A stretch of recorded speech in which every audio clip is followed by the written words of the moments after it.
gente. Vamos fechando os olhos, ficando todo mundo tranquilo, pensando em Jesus.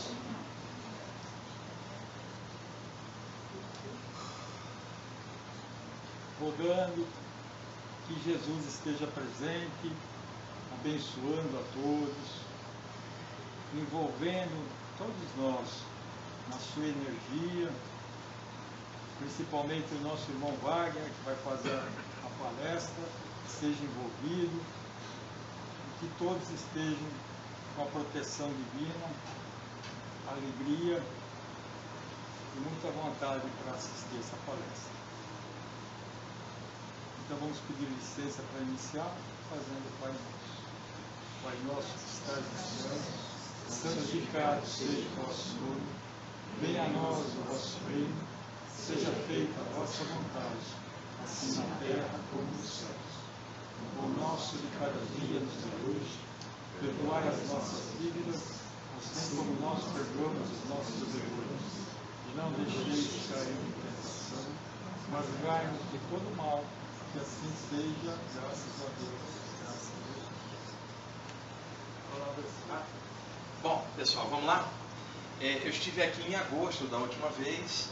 Naquela ocasião foi uma palestra de chakras, auras, saídas do corpo. Eu fiz um mix de várias coisas e o Getúlio me pediu para falar naquela ocasião sobre a responsabilidade, né, o compromisso de quem está numa caminhada espiritual. Então, dessa vez, eu tinha comentado na palestra anterior que tinha uma palestra sobre o Ramatiz, chamada Ramatiz e os Mentores do Oriente. É uma das palestras mais pedidas que eu faço em vários lugares do país. E aqui é uma casa biocibernética Ramatiz, então fica claro que é um tema dentro do aspecto da casa.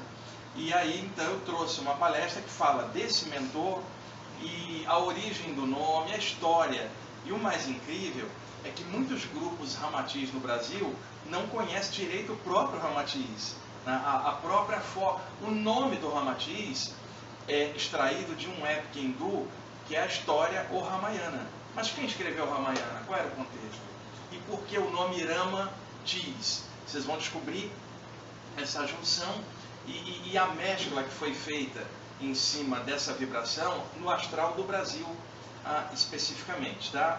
Antes da gente começar, o Getúlio me pediu para mostrar um material que não estava na palestra, uma coisa que foi acrescentada de última hora, que ele me falou que é uma dúvida que ele tem, muitas pessoas também têm em vários grupos, que é a diferença entre clarividência e vidência, que muita gente confunde uma com a outra. Então, o que eu fiz? Eu anexei um material, eu tenho muita coisa ali no meu equipamento, então falou o tema, eu tenho uma pasta só de imagem daquilo.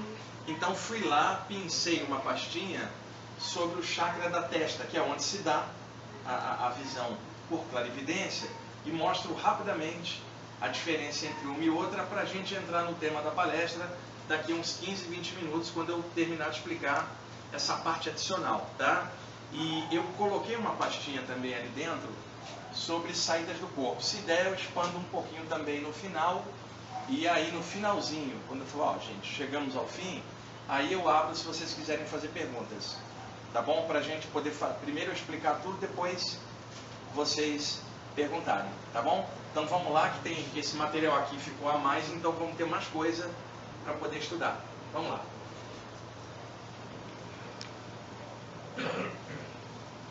A clarividência é um fenômeno parapsíquico. Antigamente, você usava a palavra para e anexava numa expressão, significando que você expandiu para algo que está em torno daquilo, paralelo. Por exemplo, você fala assim, paramédico. Qual é a diferença para a palavra médico? A palavra para significa em torno, paralelo. O paramédico trabalha no SAMU, ele trabalha no entorno, puxando o paciente para dentro do hospital. Então a ação de um paramédico é concomitante à ação de dentro, é em torno, na periferia, na cidade, pegando em volta e trazendo para o centro. Então quando você coloca a palavra para, você está dizendo que é algo em torno, paralelo daquilo. Então em grego existe uma palavra chamada psique, do grego, traduzindo, alma. Então tudo que se refere à alma é algo psíquico. Já a palavra para corpo em grego é soma. Então, tudo que se refere ao corpo, você fala, isto é somático.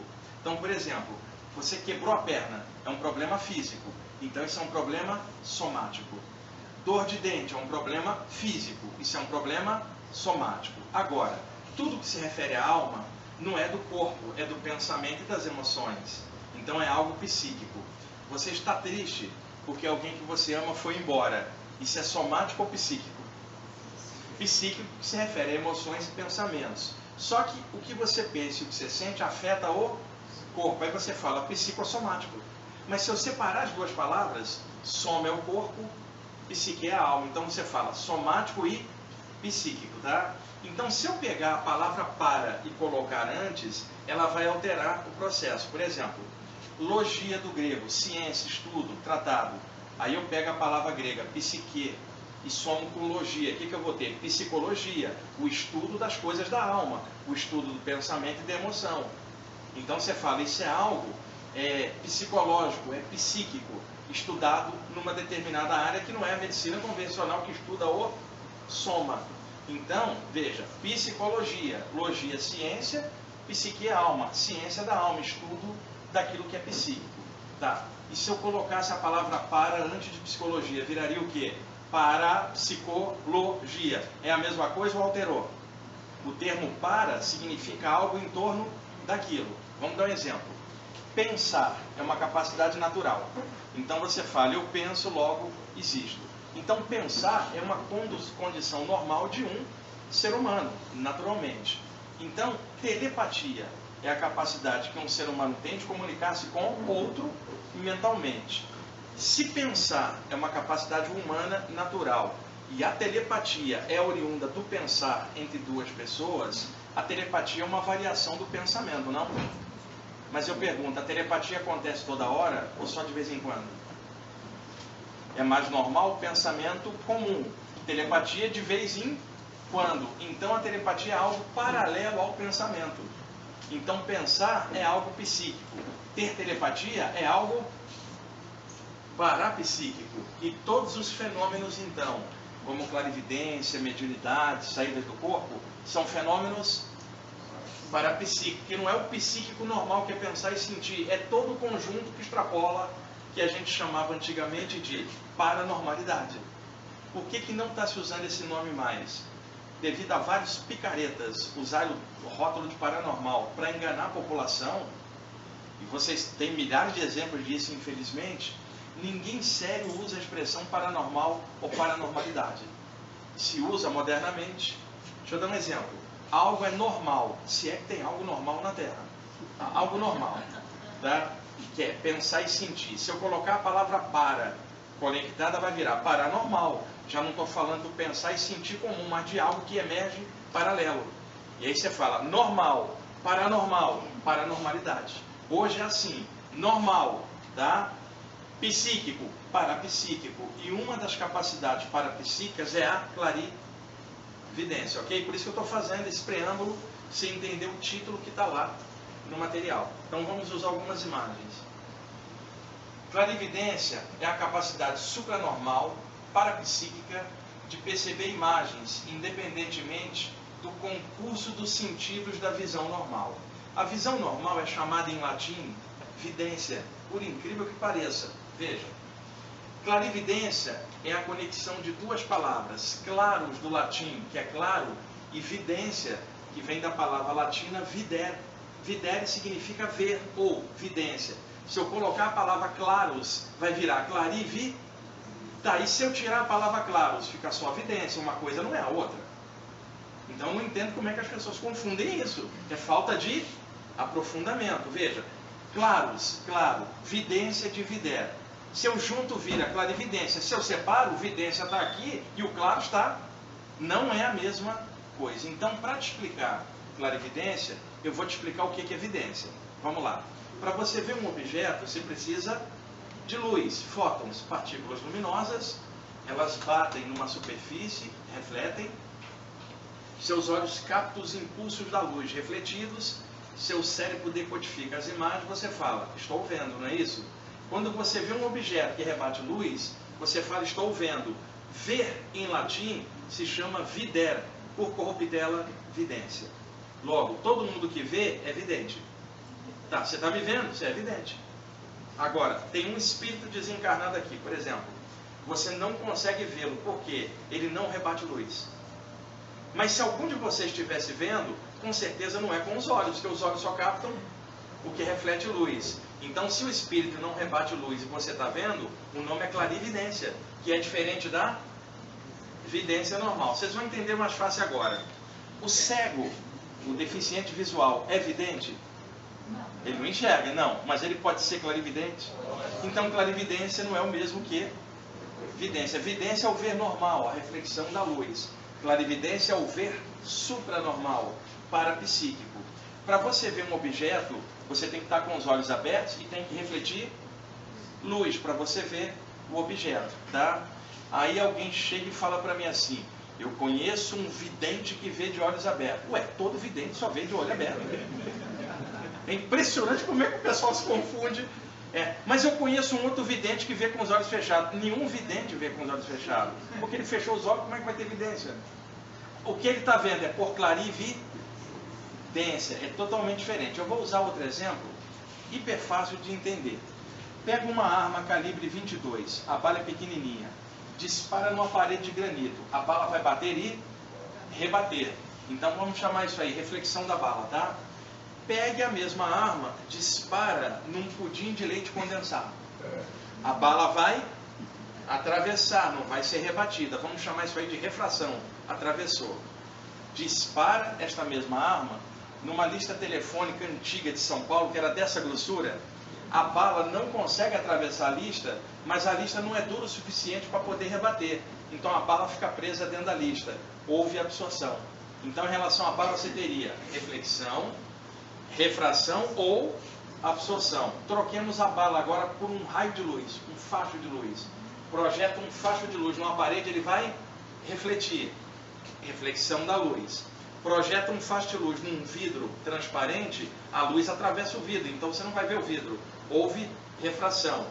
Projeta o facho de luz num vidro fumê, o vidro fumê não deixa ela atravessar e não rebate, ele retém a luz, por isso o vidro é escuro. Então você teria em relação à luz reflexão, refração ou absorção. Para você ver um objeto, precisa haver reflexão da luz para você enxergar o objeto. Enxergando, o nome é videre ou vidência em latim. Logo, se você enxerga, você é vidente. Ok até aí? Agora, se enxergasse a aura da parede que não rebate luz no plano físico, ou o corpo espiritual de uma entidade, ou algo à distância, o nome é clarividência, você seria clarividente. Ok, pessoal? A diferença está clara, até confere num dicionário. O que eu estou falando? Lá perto de casa, abriu um instituto, que fechou depois. Ele trabalhava com artes divinatórias, tarô, astrologia, áreas bonitas também de estudo. O problema era o nome do lugar que queimava o filme. Botaram uma placa grandona, tipo assim, Academia da Vidência. Eu fiquei pensando se aquilo ali era uma ótica. E quem era o mestre, o hierofante? O oftalmologista. O nome queimou o filme do lugar. No mínimo seria Academia da Clarividência, visões através do tarô, da astrologia, visões parapsíquicas além do comum. Mas devido à falta de informação, as pessoas se confundiram, tá? A outra coisa que precisa explicar é que qualquer fenômeno de clarividência ocorre no momento presente, não se refere a passado ou a futuro. Se eu estivesse vendo a aula do Ricardo agora, eu e o Ricardo estamos aqui às 20 horas e 15 minutos. Nós não estamos no passado nem no futuro. A aura dele está presente neste ponto e nesse presente momento. Ah, tem uma entidade ali. A entidade está aqui às 8h15. Então, clarividência, Ricardo fechou os olhos, enxerga um avião que está caindo agora 8h15. Né? E o fato é real. O que acontece? É no espaço e no tempo presente. Não é no passado ou no futuro. Quando alguém lembra de algo do passado, seja o dia de ontem ou outra vida, o nome em latim é retrocognição. Retro, do latim, para trás. Cognição, conhecimento. Conhecimento desse ponto para... Então, se alguém lembrou do passado, ouviu algo do passado, isto não é clarividência. É retrocognição. Se a pessoa vê algo que não rolou, pré-cognição, chamada também premonição. Agora, olha o erro que muita gente cometeu. Ricardo, olha só, eu tive uma vidência do seu passado. Eu estou vendo o que você foi. Eu sou vidente. Veja, totalmente errado. Porque se você está vendo o passado, já não é clarividência, que é o momento presente. Eu tive uma clarividência do seu futuro, irmã. Dá uma olhada. A ignorância nessa área, ela é enorme, por falta de aprofundamento, tá? E é claro, não é uma palestra para eu ficar horas te explicando, e ainda tem a psicometria, que é quando você capta o passado da aura de alguém que não é o teu passado. É um outro fenômeno totalmente diferente. Agora, qual é o chakra onde ocorre retrocognição, clarividência, pré-cognição e psicometria? O chakra frontal, né? Então, vamos lá. Aqui você está vendo o chakra frontal, ó, dilatado para fora do encaixe da aura da cabeça. Dá para ver daí, não dá? Tá. Veja, eu vou dar um exemplo paralelo, que inclusive na outra palestra eu fiz esse exemplo. Ele é muito fácil de entender. Pessoas que aplicam energia com as mãos, não importa qual seja o método, um reikiano, curador prânico, um passista espírita, ou um passista da Umbanda, qualquer um, o cara que impõe a mão no cristianismo, o outro que passa energia pela mão no jorei, na messiânica, qualquer que seja o método em que alguém passe energia pelas mãos, as pessoas vão narrar o seguinte: eu estava ali passando energia, quando de repente eu senti que minhas mãos ficaram grandes, parecendo que minhas mãos tinham estufado. O que rola? O fluxo da energia pelo chakra da palma da mão e das pontas dos dedos, na hora que alguém está passando, tende a dilatar a aura das mãos. Qual é a sensação? Que as mãos estão crescendo, só que as mãos físicas não aumentaram de tamanho. O que aumentou foi o campo energético. A pessoa sente duas mãozonas. Alguns de vocês já tiveram isso, passando energia. Tá. Se isto ocorre na aura do chakra da mão, pode acontecer na aura de qualquer um dos 7 chakras principais. Ali você está vendo a dilatação do chakra da testa. Quando então esta área dilata, abre-se na mente da pessoa uma outra possibilidade de ver algo que não rebate luz. O nome disso é clarividência. Para que ela exista, o chakra frontal tem que estar funcionando. Não tem nada a ver com estar com o olho aberto ou fechado. Simplesmente é uma visão parapsíquica, como agora vocês estão vendo, radicada na capacidade de um dos chakras principais. Ok? Vamos lá. Ali você está vendo essa dilatação, ó, espichando um pouquinho para fora. Tá? Outra coisa, quando esse chakra dilata um pouquinho para fora, a noção de espaço de 3 dimensões muda. A altura, largura e profundidade, desaparece a noção de espaço. Por exemplo, uma pessoa está de olhos fechados, ela fala: eu estou vendo um avião caindo, clarividência. Como é que cabe um avião dentro da mente dela? Porque não tem a noção de espaço. Porque ela está num espaço virtual da mente e não no espaço físico concomitante a ela. Para isso o chakra tem que distender um pouco para fora, quer dizer, para dilatar a percepção no campo mental, onde a pessoa vê as coisas mentalmente. Eu descobri, por observação de muitos anos, que dentro do chakra frontal tem vários anéis energéticos. Quando algum desses anéis está ativado, desperta algum tipo de clarividência. E não há clarividente igual no mesmo timbre. Um está com um anel ativado, o outro está com outro anel. Imagine uma luneta com uma gradação de perto e de longe, ajustada por cada pessoa. Então, um clarividente tem um anel interno aceso, ele vai ver só a aura e o duplo etérico do corpo. Não vai ver nenhum ser extrafísico. O outro clarividente tem um outro anel aberto, ele só vê o mundo espiritual e não vê a aura.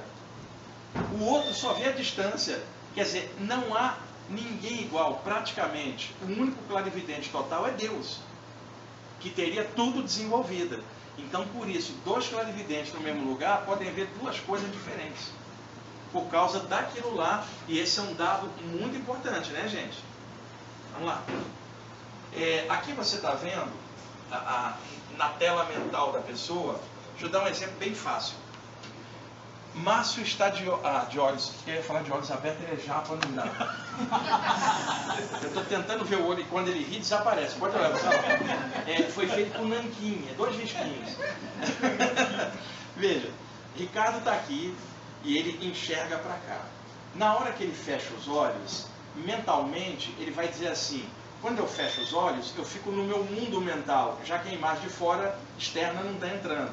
Esse mundo mental, eu pergunto, o Ricardo está onde? Ele fala, mais ou menos, fechei os olhos, eu vejo então mentalmente, tudo que eu imagino está no escuro da minha mente, nesse espaço mental.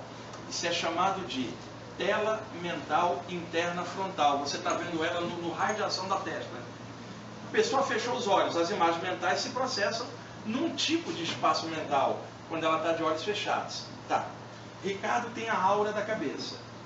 Ele fecha os olhos, eu pergunto, Ricardo, agora de olhos fechados, aonde aparecem as imagens do que você está pensando? Ele vai falar, aqui. Não é assim com você? Você vai falar, por exemplo, fecha seus olhos um instante. Tá, imagina uma flor, ou o rosto de uma pessoa querida. A imagem desta flor ou dessa pessoa está onde agora para você? Qual é a área da sua cabeça? Na frente, do lado ou atrás? Então tá, pode abrir o olho. Na frente, aqui. Você fechou os olhos, o foco mental fica aqui. Então vamos chamar isso aqui de tela mental interna, que é o raio de ação do chakra. Não tem nada a ver com a vidência dos olhos, hein? Nós estamos falando... Tá.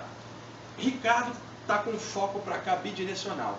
Quando ele fecha os olhos, o foco fica aqui. Mas aí eu pergunto, se os olhos do Ricardo fossem para trás, e ele acostumasse a olhar para lá, todas as vezes que ele fechasse os olhos, ele diria que as imagens estariam aonde? Na testa ou aqui? Porque, devido ao hábito de olhar para uma direção, quando fecha os olhos, a mente foca no espaço em torno. Por isso a gente tem a tendência de focar aqui, porque a gente usa muito os olhos, exceção do deficiente visual. Então, eu pergunto, tem uma aura inteira na cabeça. Ali aparece uma entidade. O Ricardo está com foco para cá. Para ver a entidade, ele precisaria apontar a testa para lá, ou ele poderia ver sem se virar? O que você acha agora? Conclusão. A clarividência é uma capacidade que está no raio de ação da aura da cabeça inteira. Mas devido ao condicionamento da gente olhar com os olhos, quando a gente fecha os olhos, a gente jura que é aqui. E aqui é a região do chakra frontal. Então vamos chamar essa área de tela mental interna. Quando você fecha os olhos, todas as imagens aparecem nela. Você está sonhando. Na hora que você está sonhando, não é um monte de imagens misturadas. Essas imagens estão ocorrendo num espaço na sua mente. Aonde que é? Na tela mental. E na hora que você está nessa tela mental, não existe espaço, não existe tempo. Veja, as imagens de sonho aparecem aqui. Você tem noção de quanto tempo está durando o sonho? Então, não há noção de tempo. E outra, cabe tudo aqui dentro, né? Você está dentro de um transatlântico, sonhando. Ele cabe dentro da sua tela mental. Então, não tem espaço, não tem tempo. No sentido como a gente entende. Neste caso, nós estamos falando de clarividência e não de vidência. Está claro agora para vocês? Radicada nesse chakra e o espaço em torno da mente. É claro que eu poderia expandir isso aí durante umas 2 horas, mas não é o tema da palestra. Isso aí é um adicional. Foi uma promoção, né, Getúlio? Venha na palestra de Ramatiz e ganhe uma pequena parte sobre o chakra frontal, tá? Vamos lá.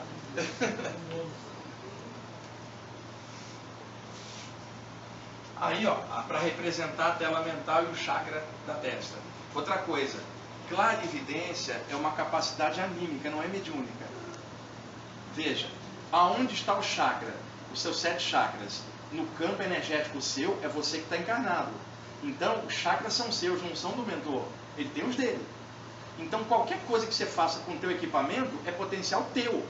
Então, o potencial de emersão do chakra frontal é seu. Ele é anímico. Entretanto, mentores podem vir e incrementar o teu potencial para que ele abra mais rápido. Agora, supõe que eles não viessem, ainda teria você podendo desenvolver. É seu, não é deles. Quando você fala médium, do latim intermediário. Quando você fala anímico, é a própria pessoa. Clarividência é capacidade anímica. Ok? Aí alguém chega e fala, eu acho que ele tem mediunidade de vidência. Dá uma olhada.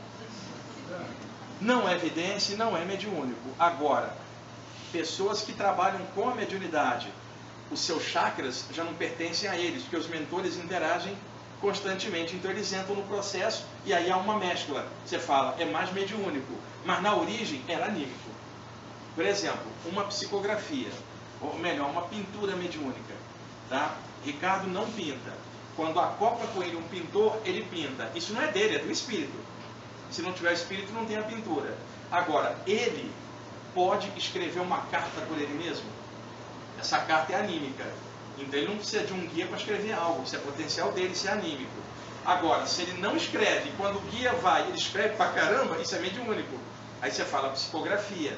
Então, psicografia, psicofonia e psicopictografia são mediúnicas. Se não tiver o espírito, não rola aquilo. Agora, clarividência, saída do corpo e chakra são anímicas. 100%? 100% anímica. Porque, veja, a morte é uma saída do corpo, gente. Tá, a morte é mediúnica ou é anímica? Isso derruba tudo que o pessoal fala, porque fulano tem mediunidade de saída do corpo. Tá, a morte é uma saída, então seria uma mediunidade? Não, você vai sair porque você entrou, isso é anímica a tua vida. Então, isso daria uma ótima palestra também, animismo e mediunidade, a separação e a mistura dos dois. Porque às vezes é 50-50, não é só 100, um lado ou outro. E isso é uma confusão também, que muitas vezes é feita, tá? Vamos lá. Aqui, um fenômeno intrigante. O sensitivo, o clarividente, está dizendo mais ou menos assim: olha, antes eu enxergava meu mentor lá, eu de olhos fechados, ou ele via ali, ou eu via ele à distância, ou ele acoplava comigo. Sempre em torno de mim ou em outro ambiente a gente ligado. Que estranho, eu estou meditando e de repente o mentor parece que está dentro da minha testa. Parece que ele está aqui, né? Ou parece que eu estou dentro da testa dele. Que confusão é essa? O que aconteceu? A boca do chakra dilatou. Quando dilata, a noção de espaço se altera, espaço tridimensional. Então o mentor está em outro plano. Só que a ligação mental dos dois é tão forte, do frontal dele com o frontal, que aquele que está lá parece que está aqui, e o que está aqui parece que está lá, mas nenhum dos dois se deslocou. É a noção de espaço que se alterou dentro do chakra frontal. Está bem claro isso para vocês? O cara não entrou na testa dele. Se eu entrar na testa do Ricardo, se eu fosse a entidade, o que eu vou achar? Glândula hipófise, gosma cerebral. Eu não vou achar um espírito aqui dentro. Eu racho a pineal no meio. Como é que eu vou encontrar uma entidade lá dentro? Então, entrar na testa de alguém resolve o que, gente? Nós estamos falando de algo que extrapola o limite do espaço por uma sintonia mental. Vai parecer que um está dentro do outro e ninguém saiu do lugar. Como a pessoa não tem essa informação, ela fala: meu guia agora está aqui dentro. Porra, tá de sacanagem, gente. Tá, meu guia entrou na minha testa para quê? Nem eu às vezes aguento ficar aqui dentro. Né? Por isso que eu saio um pouco do corpo. Imagina, nem eu aguento, imagina alguém que está do lado de lá vai querer entrar aqui. É uma loucura isso. Vamos lá. Algo a declarar? Perfeito. O Getúlio está com uma camisa, gente, que a gente chama, veja, cor sim, cor não, cor sim, cor não, cor sim, cor não. Camisa, cor não. Cor não aí? É, cor não. Eu só quero saber se é anímico ou mediúnico. É anímico porque é dele. Ele falou que se fosse mediúnico, tinha um terceiro usando o equipamento. Aí, ainda bem que você sabe, você fala anímico, é teu. Vamos lá. Bom, isso é um exemplo de um clarividente ali desenhando uma entidade budista que ele vê. Só para você ter uma ideia, tá? Alguns artistas, às vezes, desenham o que eles veem por clarividência. Na Índia, quem é que representa essa visão espiritual? Shiva, o terceiro olho, chama-se Shiva Netra.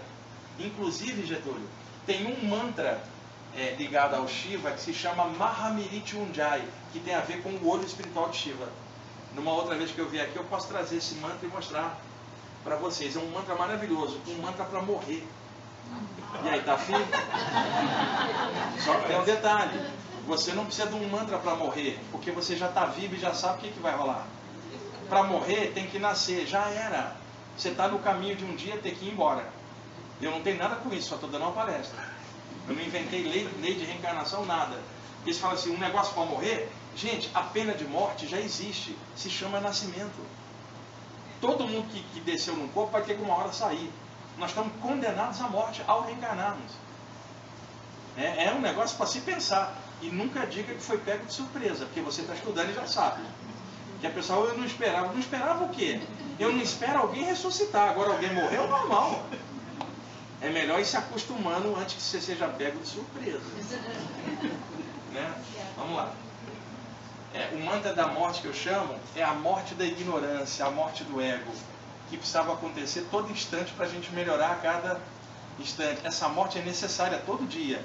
Morro um pouquinho na minha ignorância e renasço num ponto acima de sabedoria. Todos os dias, a evolução inteira. O mantra do Shiva fala disso, não é a morte no sentido físico. Vamos lá. O olho de Horus no Antigo Egito representa o quê? A mesmíssima coisa. Um dos maiores clarividentes da história, Jesus, né, gente? Isso aí é Jesus abrir um portal chamando uma galera de espíritos luminosos, porque nem ele estava aguentando. Falou, manda reforço. O pessoal daqui é bravo. Provavelmente foi por isso que ele pediu o pessoal para vir. O outro grande clarividente da história, o Krishna, gente. Quantos relatos nós temos na velha Índia, além do Siddhartha Gautama, o Buda histórico? A clarividência permite mostrar os assédios espirituais, as obsessões ocultas que a gente não vê. Ali você está vendo um sujeito que foi para a balada, voltou mamado de álcool. Eu não estou falando tomar uma cerveja, estou falando de alguém que encheu a carne e perder todo o equilíbrio. E depois sair para dirigir, não tem lógica uma coisa dessa. Então, aquela entidade estava na balada e encostou na aura da pessoa para absorver esse tipo de energia.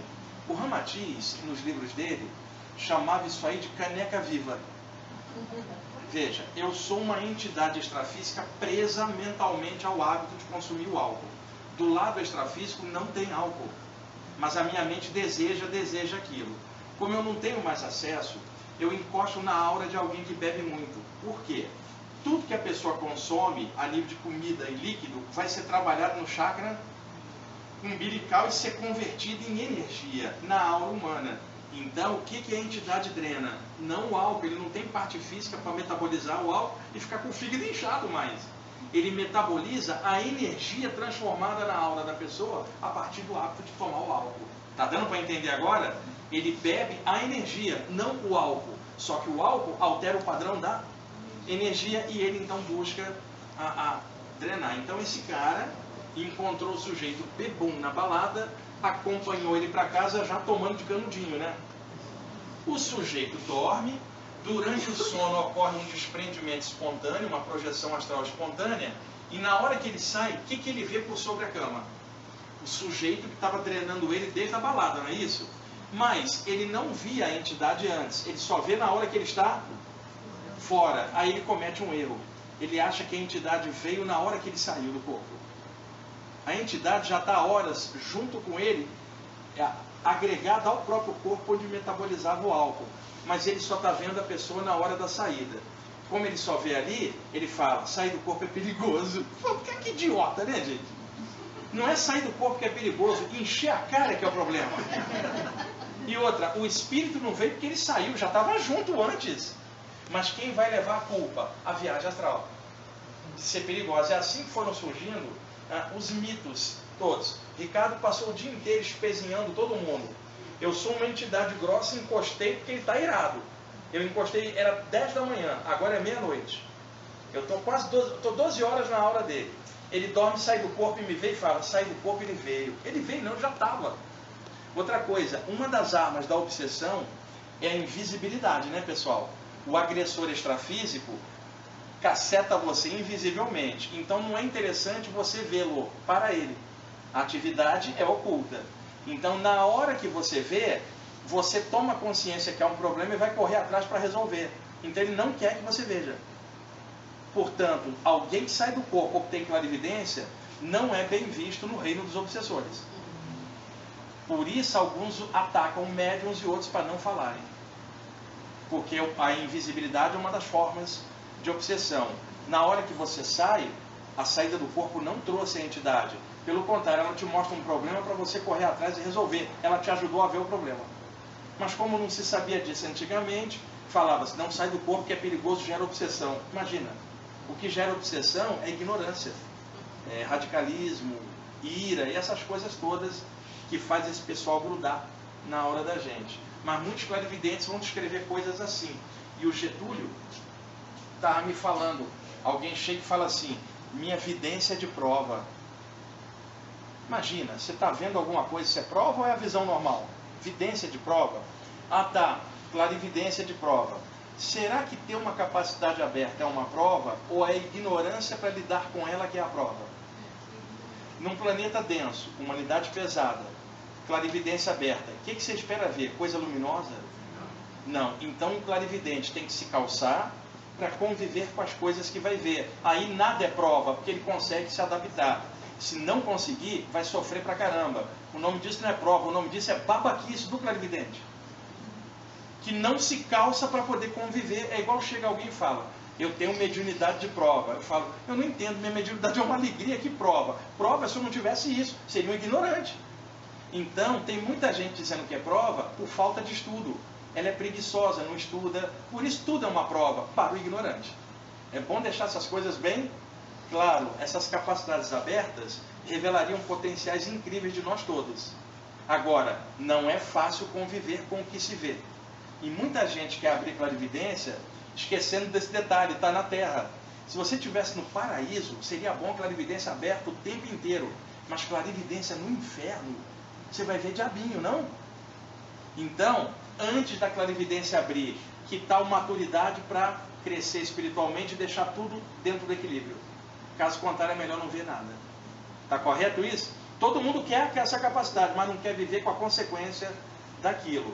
Mas eu te garanto, tudo que você vê de brilhante, vale a pena suportar tudo de escuro que você vê. Eu te digo por experiência, vale a pena. Porque a outra alternativa é ser cego, espiritualmente. E aí não dá, né, gente? Porque seria comer, beber, dormir, respirar, copular e morrer sem sentido. Isso para mim é prova. Desde que eu comecei a ver, eu não consigo não ver. Não ver seria cegueira espiritual. Isso é uma maldição. Tá? Então não entendo alguém falar que essas coisas são prova. Eu acho o contrário.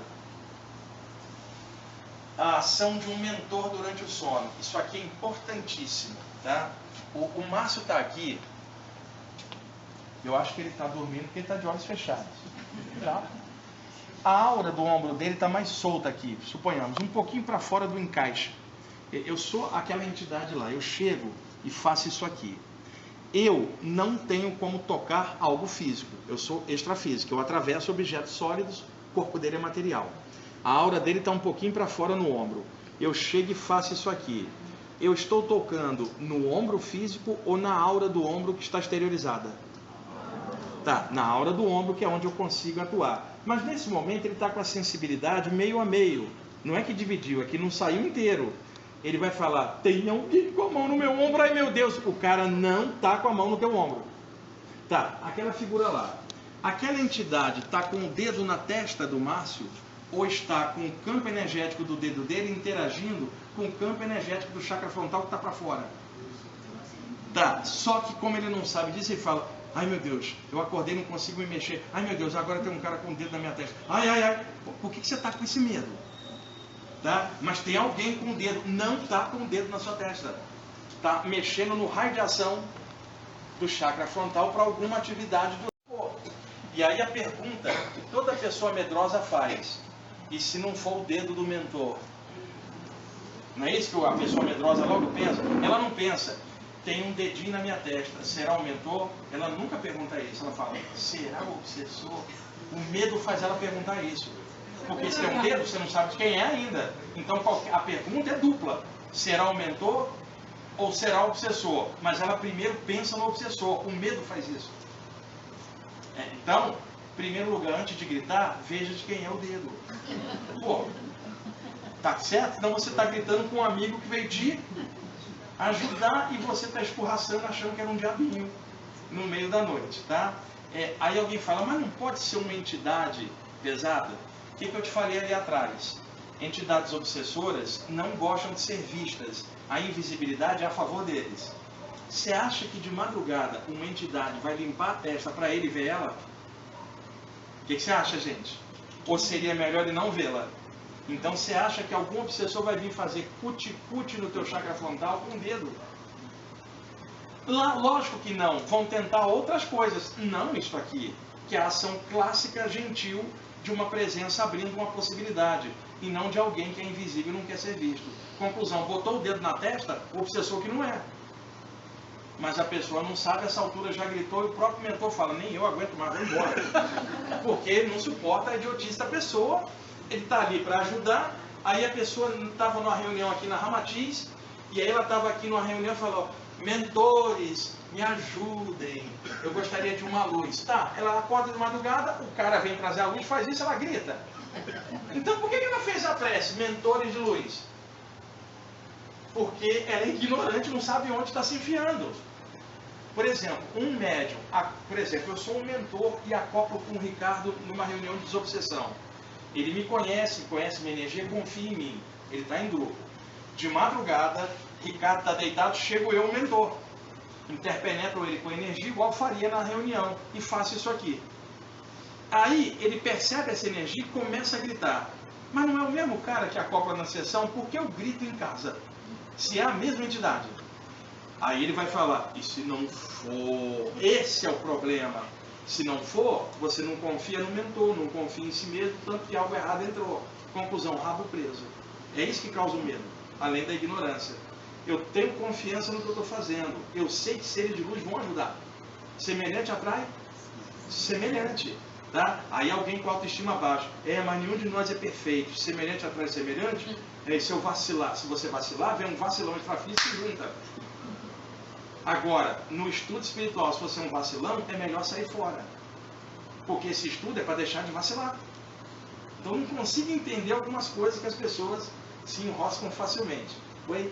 Eu queria saber assim, se não tiver só essa sensação, se tiver outra sensação... São várias outras. É que eu hoje estou falando da testa, que foi o que ele pediu, tá? Porque pode acontecer em qualquer um dos outros chakras. Mas aí é o mentor? Sim, depende do chakra. A sensação é ruim? Depende do chakra e de quem está te bolinando no chakra. Porque aqui eu estou falando algo específico com o chakra da testa. Agora, presenças negativas podem atuar em outros chakras e mexer as energias, mas aí a sensação seria outra.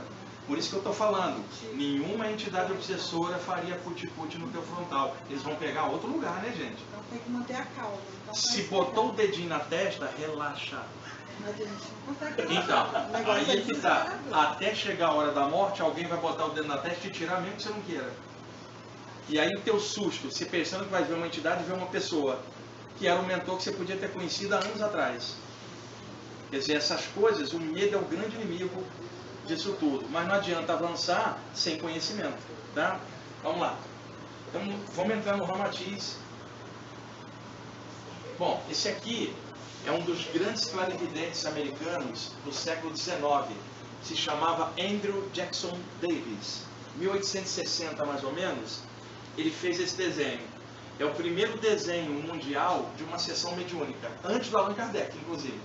Ele era americano, Allan Kardec era francês, do outro lado do oceano eles não se conheciam. Não tinha televisão, não tinha internet naquele tempo, nem celular. Não tinha zap também, né? Então, aqui está o grupo de médiuns reunidos, lá está o grupo de espíritos. Você está vendo um tubo de energia interligando um grupo com o outro?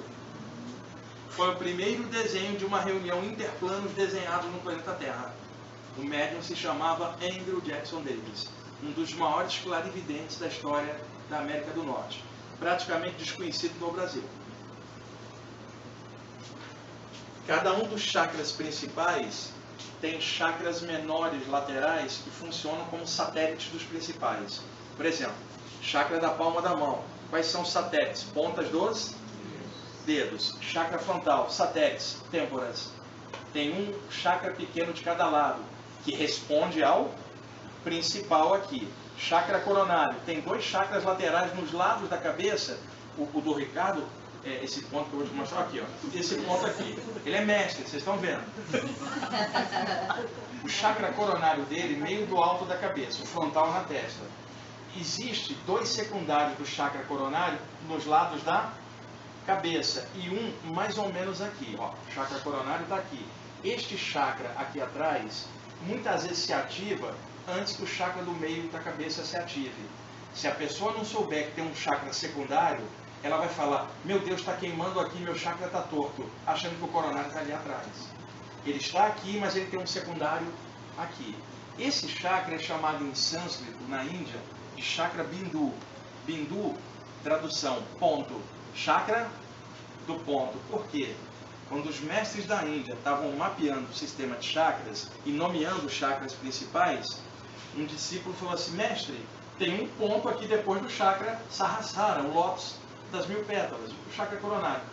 Como é que nós vamos chamar esse ponto secundário? E aí o mestre disse: marca aí no diagrama um ponto, depois a gente nomeia. E esquecendo de nomear, ficou chakra do ponto. Chakra do ponto em sânscrito é Bindu. Por exemplo, não tem café do ponto?